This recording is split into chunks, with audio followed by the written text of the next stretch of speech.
I have to share with you just a little story. I am a school teacher. Mom would always ask me about how was work, how was school, how was your day. And I remember the night that first met Neethan, right? Because one of the questions my mom would always ask was, how many people of color were in the room with you?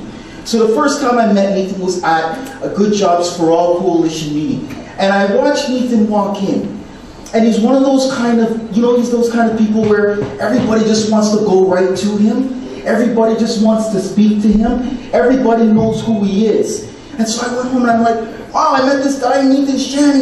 He's a man of color. And he's smart. And he's articulate. And he's trustworthy. And he's a good man. And I was very proud to know who he is. And that's why I had to be here today. So thank you very much, Neethan. So I was asked to talk about education and why it's so important for Neethan to be at Queen's Park. Because right now the Liberal government does tout themselves as being representative of education. And now, it is true that they did bring in what's called all-day childcare, and it's been very important, especially to our racialized communities. And it is true that they've capped the cap sizes in the primary grades, what they call it, 20. But here's where they've just fallen off the cliff, you see, because by doing that, those two moves, they've put incredible pressure on the junior and senior grades. It means that in our classrooms right now, when you go to the school tomorrow, you're going to see these junior classes packed like sardines, children 30, 40 in a classroom. Here in Canada, one of the richest countries in the world, which is unacceptable. Dalton McGuinty promised in 2003, he promised in 2007, he fixed what's called our funding formula for our schools.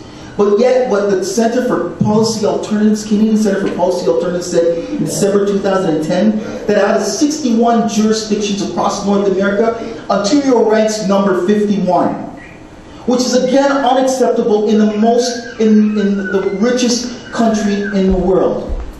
Right now, again, if you go to your schools, you'll ask a principal and you'll say, well, where's your dedicated arts teacher? Where's your dedicated physical education teacher? Where's the school psychologist? Where's the programs that we need for our children to make sure that they go on a university? Winnie Yang just pointed out again earlier that our youth are graduating with the highest levels of debt in centuries. And what makes it even worse is that when our youth graduate from these universities, they're going out and there's no jobs. No jobs when we're giving $2 billion to corporations this year alone, yet these children don't have jobs. In Rexdale, in my neighborhood, they're closing schools. In Regent Park, they're closing schools. The two areas with one of the highest immigrant neighborhoods, they're closing schools. This is under the Liberal watch.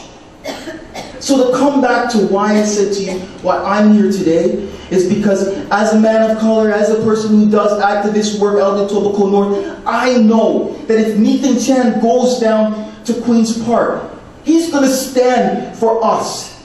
He's going to stand for our communities. He's not going to go make backroom deals with corporations. He's going to make sure that we have a strong, publicly funded school system. That's what I know he's going to stand for, because I've seen him do it, and I believe in him.